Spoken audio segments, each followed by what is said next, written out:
It's fairy days, day 2. So I shoot an ID shot of everybody. I always have the name of the girl, the next session, and I put it where I can see it so I can remember her name. Just a little tip for you. I've also created some amazing videos of me posing the little ones. I wanted to do that because I see a lot of people struggling with posing. And I forget how, I guess in a sense it's easy for me to remember how to pose because I've been doing it for over 40 years. And I'm just heading out, gonna get myself a coffee, so I thought I'd talk to you guys while I was doing that. It's going to be a nice day today, 6 degrees Celsius, which is warm by our standards for November in Northern Ontario. So yeah, I got some amazing videos, and I'm going to sit down, edit them down, and I'm going to explain in great detail the finessing and the intricacies and the nuances when it comes to posing. It's very, very important. I better put my seatbelt on. However, just let me do this. I'm gonna take the back way. I like taking the back alleys. So yeah, there's something else I wanted to talk to you about besides fairies and fairy day and posing. I was talking to my daughter this morning. My wife and I, we often have these fun, exciting conversations with her.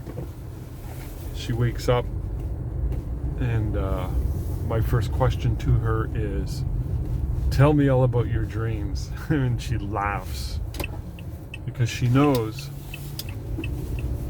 she virtually has technicolor, crazy dreams, very, very symbolic. A lot of activity going on in her brain.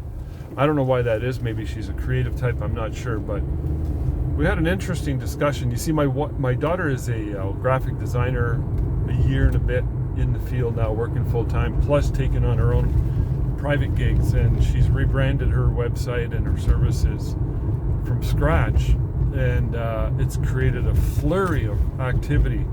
She does side gigs while she's working full time. I mean, she's got limited time because there's only so many hours in the week. Anyways, she's doing quite well. She's respected and building her portfolio and her client base and making some extra coin on the side, as well as making some pretty decent coin full time. So she was talking about, after she told us about her dreams, she was talking about a particular quote that she had given to somebody for, I believe it was for the design of a mural. I'm not sure the details, but it doesn't matter. What matters is, and this happens quite a bit, and it's what started the conversation on today's theme that I want to talk to you. She said that they said, I don't know the exact wording, but it was essentially out of their budget, which I kind of disagreed with because it seemed to be a reasonable quote to me, but that's not the point. Here's the point. The point is this: when you give a quote and you believe in and you know you can deliver the service above and beyond their expectations, the most important thing is to stand firm. You don't have to get annoyed. You don't have to get angry. Because here's why. The goal is, 9 out of 10 times, is to reframe in their mind their position insofar as how they see your services, how they see their budget in relation to your services. Now, I gave the example, and I've given this example before too. I've always felt this way. For decades, I've felt this way. When a young couple comes in shopping for, say, wedding photography, it happens quite often where they already have a budget in mind. And this is where people are. I mean, they don't they don't necessarily know, unless you have such an amazing reputation and everybody pretty much knows that you are pricey. But oftentimes that's not the case when we're talking about small community photographers and artists like my daughter. So here's the thing.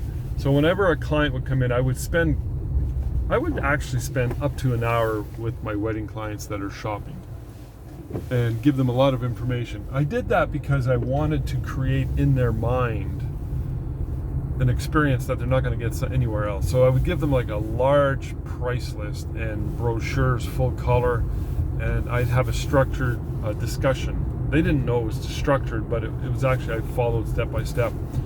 And then when they left, they might be thinking, well, it's more than we anticipated or budgeted for. I always say, look, go home, think about it. And in my mind, I would imagine this scenario playing out. So they would take a day or two to think about it, or typically a day. And the bride would be, say, at home and talking to her mom and dad, and they would be talking about this experience and how's it going. Oh yeah, I visited 5 photographers, and also how's it going? He says, well, there's 3 that I kind of like, but and they're kind of like they're within the budget. However, I really like this Rob guy, but he's a little more than I expected, and I really want to book him out. Something like that, you know what I mean? And maybe dad or mom says, okay, you tell you what, we'll kick in the extra $800 or whatever it is that she's short, or they'll just have a discussion and they'll come to the conclusion that it's worth every penny. It doesn't matter. The idea is they got to get to that new position. They have to reframe in their mind their position on how they view your services and how much money they're willing to spend. Sometimes you can't do that during the actual presentation. Well, sometimes you can. But it's a process they got to go through either way. You know what I mean? This is important. Dan Kennedy used to say that one of the most important skills that you can learn in life is having the ability to be immune to criticism. So when people come back and go, I don't like your prices, they're too expensive, they're somewhat being critical, but I mean, like I said, they just have a certain frame, they have a certain mindset, and it's up to you. It's your job to change that frame in their mind so that they can understand. And some people will come to the point where, yeah, we get it. We see that you're more expensive, and we get it. It's worth every penny. However, we just can't afford it, so we're going to go somewhere else. And whatever, that happens, and that's okay. So, anyways, this is a very important aspect to building your business and building sales. So, Dan Kennedy also used to say that your ability to quote your price and not blink is one of the most important things that you can learn and master. So you quote your price, and the next person who talks owns the product. So you don't want to over talk and say too much and start selling too much. Then you look desperate. Anyways, there's a discussion we had with Larry Hersbereger a few days ago, John Butler and myself, in our photo buzz last Wednesday, and it was amazing. You got to watch. I'll put the link to that replay in the description. You got to watch this because, man, this guy really touches on this topic in a real life way. I mean, the guy is absolutely amazing. So anyways, we're having this discussion with my daughter. My daughter, she gets this stuff. She's pretty savvy that way. She's very insightful, and she really enjoyed the analogy and the metaphor that I used insofar as the story I just told you guys about the bride who comes over and takes her about a day to reframe in her mind how she's going to spend her money. She understands it. So, because my daughter was originally trying to repackage and lower her price to suit them. And I said, well, do you really want to do that? Or do you want to stand firm? Because what you're charging seems very reasonable to me. And you know when you lower your price, when you compromise, you're going to get the high maintenance clients, you're going to get the high hassle clients, so it's not worth it in the end. Okay?